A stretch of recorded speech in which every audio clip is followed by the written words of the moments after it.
लेकिन एक खान साहब के खिलाड़ी आज सुप्रीम कोर्ट गए हैं। फैसल वाउडा साहब का केस आपने ज़रा उसको स्टडी तो किया ही है, और फैसल वाउडा साहब इससे पहले इस्लामाबाद हाई कोर्ट भी गए थे, लेकिन इस्लामाबाद हाई कोर्ट ने जो इलेक्शन कमीशन का फैसला था उसे बरकरार रखा था उनकी नाअहली से मुतल्लिक। अब चूँकि वो सुप्रीम कोर्ट गए हैं, केस लगा है, टाइम की किल्लत थी, 6 अक्टूबर मिल गई डेट। लेकिन जो बड़ी इंटरेस्टिंग चीज़ इसमें है, चीफ जस्टिस साहब के रिमार्क्स रिगार्डिंग 62(1)(f, तो उस पर उन्होंने उसको काला कानून करार दे दिया है। अब ये बड़ा इंपॉर्टेंट एक आर्टिकल है जिसको ज़रा सियासी हरीफ आपस में डराते रहते हैं, उस पर हमने नाहलियाँ भी देखी हैं। सेठी साहब, ये कितना अहम रिमार्क है? देखिए, बड़ी इंटरेस्टिंग डेवलपमेंट है ये। अब इसमें कुछ 4-5 चीज़ें जिसको मैं इकट्ठा करने की कोशिश करूँगा एक्सप्लेनेशन के तौर पर। देखिए, अहम रिमार्क्स नहीं दिए जाते, इसके कुछ आगे भी होता है और कुछ पीछे भी होता है।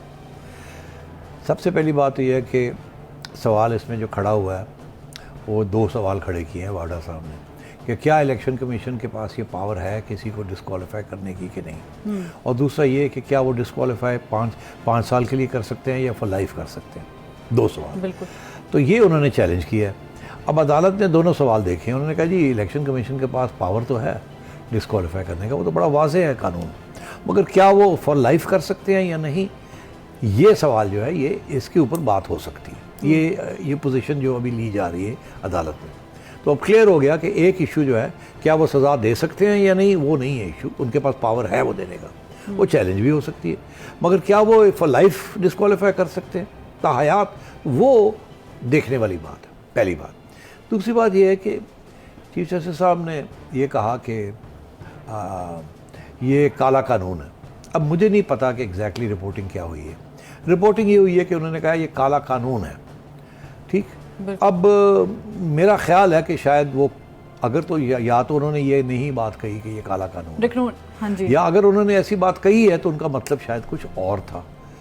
कानून काला हो या सफ़ेद हो, वो पार्लियामेंट का हक है, मगर कानून की जो जिसमें उसमें जो पढ़ा जाता है कि डिस्क्वालिफिकेशन फॉर लाइफ जो है ये सिवियर है, ये काली सज़ा है या नहीं है।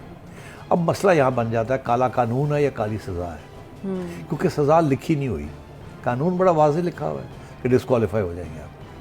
63 में है 5 साल का, लेकिन 63 में और भी बात है ना, आप 2 साल के लिए आप जेल भी काट सकते हैं, तो इसलिए लोग ये कहते हैं क्योंकि वहाँ जेल काटी भी होती है तो फिर जो डिस्क्वालिफिकेशन है वो 5 साल से ज़्यादा नहीं होती, आपने कुछ सज़ा तो काट ली होती है, तो उसको कंपेयर नहीं किया जाता। मगर यहाँ कानून के अंदर लिखा नहीं है, अच्छा आपके कितने साल के लिए होगी डिस्क्वालिफिकेशन, ताहयात नहीं, ये वो।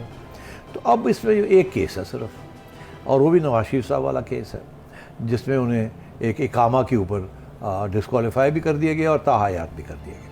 और दिलचस्प बात इसमें यह है कि यही कानून था, यही काला कानून या काली सज़ा थी जो कि एक 5 मेंबर सुप्रीम कोर्ट बेंच ने दी थी, और वो जो जजमेंट है उसके अंदर ना ये बात आई है काले कानून की, ना ये बात आई है काले सज़ा की, और सज़ा दे दी गई पूरी ताहयात।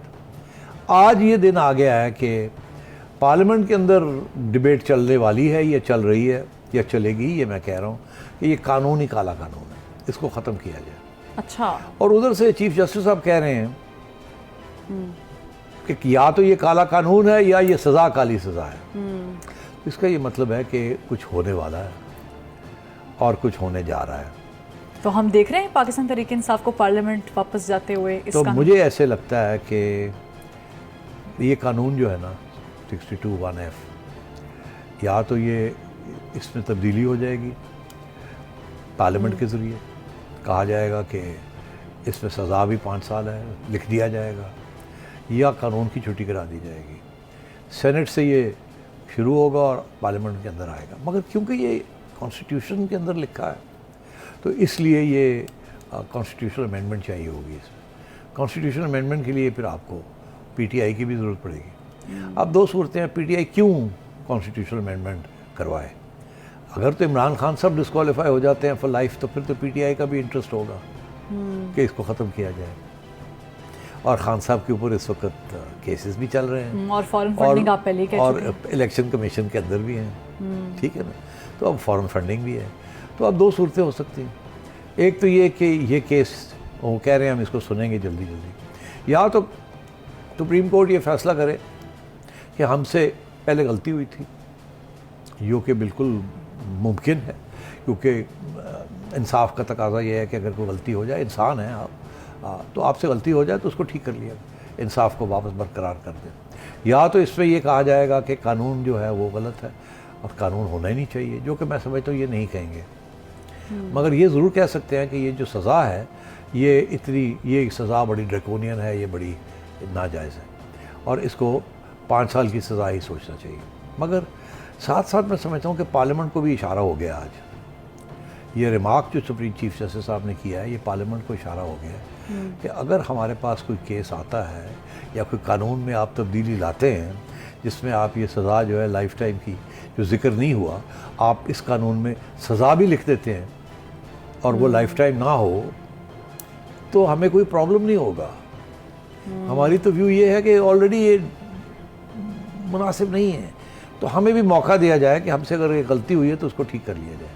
तो लुब्बे लबाब मैं ये कह रहा हूँ आपसे, जो मैं काफ़ी अरसे से कह रहा हूँ, जिसका आज हवाला मरियम नवाज शरीफ की तरफ से भी आया है अबाउट लेवल प्लेइंग फील्ड। बात यह है कि मरियम और नवाज शरीफ साहब के जो केसेस हैं उनमें कोई जान नहीं थी, वो ट्रम्प्ड अप केसेस थे। इमरान खान ने नैब के ऊपर और अदालतों के ऊपर प्रेशर डाल के ये करवाए थे।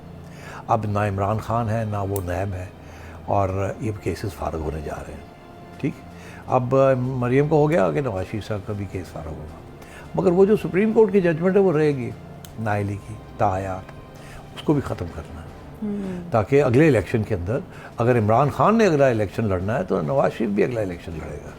ऐसे नहीं हो सकता कि लेवल प्लेइंग फील्ड में कहा जाए कि लेवल प्लेइंग फील्ड है और एक तरफ खान साहब इलेक्शन लड़ रहे हैं और ये इतने केसेस के बावजूद और इतनी लाडलापन के ट्रीटमेंट के बावजूद और उधर इमरान नवाज शरीफ साहब के ऊपर याद पेंडिंग रहेगा। ये नहीं हो सकता। तो ये या वो ख़त्म होगा या खान साहब के ऊपर भी आएगा ये, और फिर दोनों मिलके इसको ख़त्म करेंगे। तो ये मेरा मौक़िफ़ है और आप चलते चलते देखते जाइएगा आगे क्या होता है। ये मेरा क्लिप याद से सेव करके रखिएगा, ये आपने प्ले करना है, जबकि या ये कानून की छुट्टी होगी या खान साहब कन्विक्ट होंगे और फिर दोनों मिलके ये ख़त्म किया जाएगा, या नवाज शरीफ साहब की एक्विटल हो जाएगी, ये ताहयात वाली कंडीशन ख़त्म हो जाएगी और खान साहब के ऊपर कुछ नहीं होगा, या खान साहब के ऊपर भी ये लगेगी, फिर दोनों मिलके इसको तब्दील करेंगे और अदालत कहेगी बिल्कुल ठीक किया, हम तो पहले कहते थे कि ये कानून अच्छा नहीं है या ये सज़ा इतनी सख्त नहीं होनी चाहिए। ठीक है, आपने लेवल प्लेइंग फील्ड की बात की है, इसी पर हम जो है आगे सवाल करेंगे, लेकिन एक ब्रेक लेना लाजमी है। आप हमारे साथ ही रहिएगा। YouTube पर गुगली टीवी देखने के लिए youtube.com की सर्च बार में गुगली टीवी टाइप करें। गुगली टीवी के पेज पर सुर्ख रंग के सब्सक्रिप्शन वाले बटन पर क्लिक करना ना भूलिए। YouTube पर अपलोड होने वाली वीडियो से बाखबर रहने के लिए बेल आइकॉन पर क्लिक कीजिए। आपको हर नई आने वाली वीडियो के बारे में नोटिफिकेशन मौसूल हो जाएगा।